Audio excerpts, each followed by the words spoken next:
Este es uno de los peores errores que puedes cometer si tienes trabajadoras domésticas y te puede acarrear muchos problemas, tales como multas ante el Instituto Mexicano del Seguro Social por no registrar a las personas trabajadoras del hogar que laboran contigo. En este video te voy a decir cómo evitarlo. Si te gusta este contenido, te recomiendo que te suscribas y actives ahí las notificaciones en la campanita y así no te pierdas más información sobre negocios, economía y finanzas personales desde un enfoque de desarrollo sustentable. ¿Qué tal, visionarios? Y bienvenidos de nuevo a mi canal Carolina Navarrete, Visión Negocios. Yo soy contadora y doctora en Economía de Recursos Naturales y Desarrollo Sustentable. Soy consultora de proyectos y negocios sustentables y tengo mi negocio de productos de belleza y bienestar natural, Carolina Hermosura Estudio. Desde el año 2019 comenzó en México el programa de personas trabajadoras del hogar para proteger y ofrecer seguridad social a este sector de la sociedad que históricamente se ha caracterizado por la precarización y atropellos, dado que generalmente las personas que se dedican a este tipo de trabajos provienen de situaciones de vulnerabilidad social y económica importantes. Las personas trabajadoras del hogar son, de acuerdo con la Ley Federal del Trabajo, aquellas que trabajan para una o diferentes personas empleadoras, ya sea que residan o no en el domicilio de la persona empleadora. Pero ojo, no se consideran personas trabajadoras del hogar a quienes realicen el trabajo solamente de manera ocasional o esporádica, o aquellos que presten servicios de aseo en hoteles, restaurantes, hospitales, escuelas o empresas de cualquier giro. Debido a este programa, las personas trabajadoras del hogar son sujetas de aseguramiento ante el IMSS y por lo tanto el patrón sí o sí tiene la obligación de asegurarlas, sin importar que solo vaya a tu hogar una vez por semana o toda la semana, o si su jornada laboral es menor a las 8 horas diarias, o si realiza la jornada completa, o si trabaja para uno o varios patrones, no importa. El patrón tiene la obligación de asegurarlas como a cualquier otro trabajador y no hacerlo le puede ocasionar multas o en caso de que la persona trabajadora del hogar sufra algún percance de salud o de seguridad, pues el patrón deberá pagar al IMSS los gastos ocasionados en caso de que no lo haya tenido asegurado. Es por esto que te voy a dar una guía para que registres a las personas trabajadoras del hogar desde tu casa y sin necesidad de ir a la ventanilla del IMSS. Créeme, es más fácil de lo que piensas. Antes de continuar, por favor, si tienes dudas, házmelas saber ahí en los comentarios y comparte este video a quien consideres que lo necesite. Además, no se te olvide suscribirte y activar ahí las notificaciones en la campanita para que YouTube te avise cada vez que suba un video nuevo, porque continuamente estoy subiendo información relevante sobre negocios, economía y finanzas personales con un enfoque de desarrollo sustentable para ayudar a las personas y empresas a aumentar su visión. Por aquí ingresando al portal del IMSS, en la sección de personas trabajadoras del hogar, entonces vemos que hay varios apartados que son beneficios. Vemos pues obviamente los beneficios para una persona trabajadora del hogar es pues tener atención médica por riesgos de trabajo, invalidez y vida, derecho a un retiro, guarderías y prestaciones sociales para sus hijos, también el derecho del Infonavit. Entonces son muy buenos los beneficios, o sea, es realmente todos los beneficios del régimen obligatorio, y puede tener como beneficiarios a su cónyuge, concubino o concubina, a sus hijos y a sus padres. También viene en el portal una sección de preguntas frecuentes, tanto para si tienes dudas como trabajadora del hogar, como si tienes dudas tú como patrón o empleador. Aquí lo puedes ver, ¿sí? Si tienes algunas dudas. También si tienes dudas sobre el Infonavit, aquí vienen como las preguntas más frecuentes que podamos tener para si lo quieres checar. Antes de registrar a la persona trabajadora del hogar, puedes hacer aquí un cálculo de cuánto más o menos se pagaría, ¿sí? Cómo pagarías las cuotas. Y aquí es, por ejemplo, importante mencionar que si por ejemplo, ahorita hago el pago, estoy pagando realmente el mes de noviembre.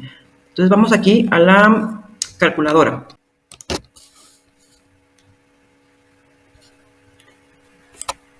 El pago lo puedes hacer por mes completo si la persona trabaja todos los días contigo, o lo puedes hacer por día en el caso de que nada más preveas que va a trabajar unos días contigo del mes, ¿sí?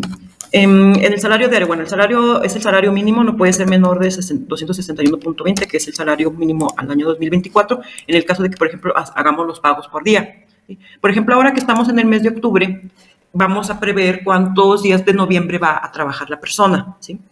Y eso es con lo que se va a calcular.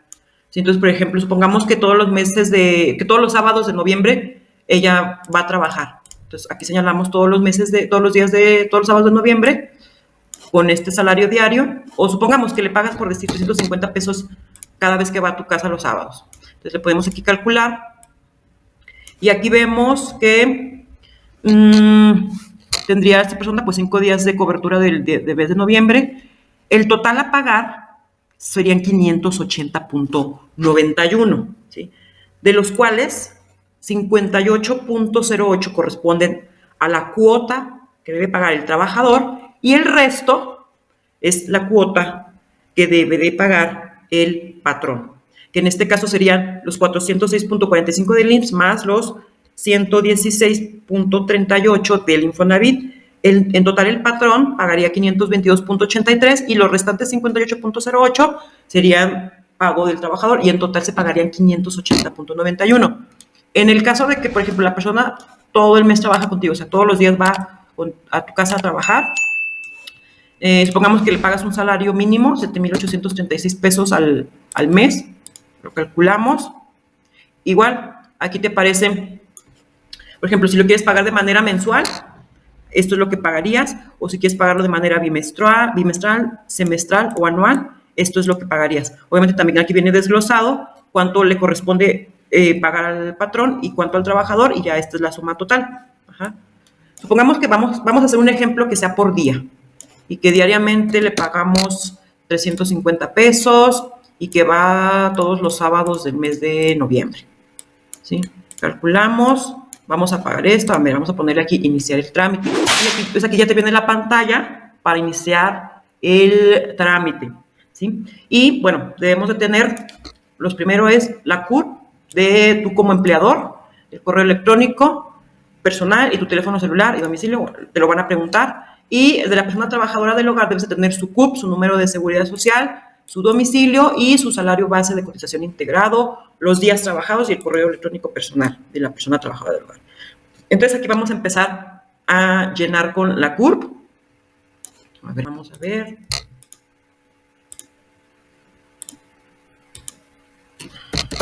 Vamos a llenar estos datos.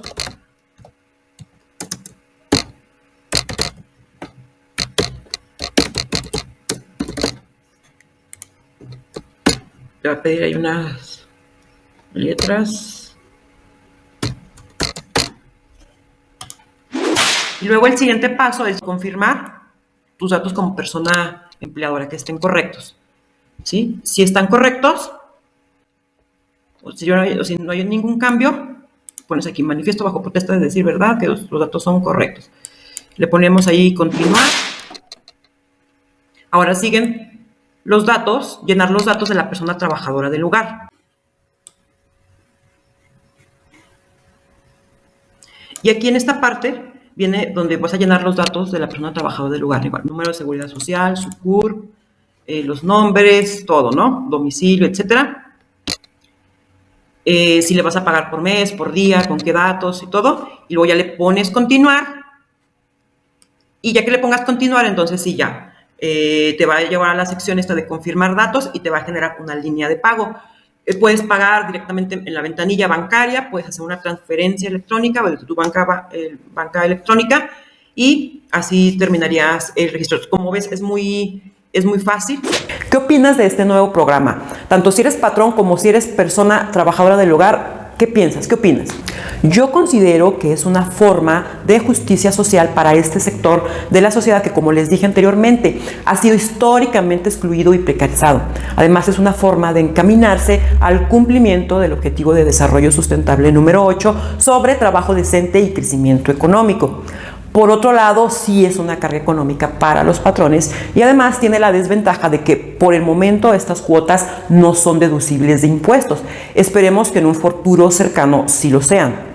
Sin embargo, yo creo dos cosas. La primera, tú como patrón, por el hecho de dar o pagar lo que justamente a una persona le corresponde, tarde o temprano la vida te lo retribuye. Es la ley de la siembra y la cosecha y esta ley está por arriba de la ley del IMSS o cualquier otra ley humana. Y en segundo lugar es que con una estrategia adecuada de tus finanzas, de la organización de tu negocio y de tus impuestos podemos buscar alternativas para que cumplas con este compromiso sin que sea una pesada carga para ti. Es por esto que si necesitas asesoría, un curso o taller totalmente personalizado de acuerdo a las necesidades de tu negocio, al manejo de tus finanzas personales, o simplemente estás atorado en tu tesis porque tu asesor no te pela, escríbeme a la liga que aparece ahí en la descripción para que agendes una cita conmigo y ayudarte a diseñar las mejores estrategias para ti. Pues muchas gracias, espero haberte aportado y recuerda que un sueño se cumple con la visión correcta.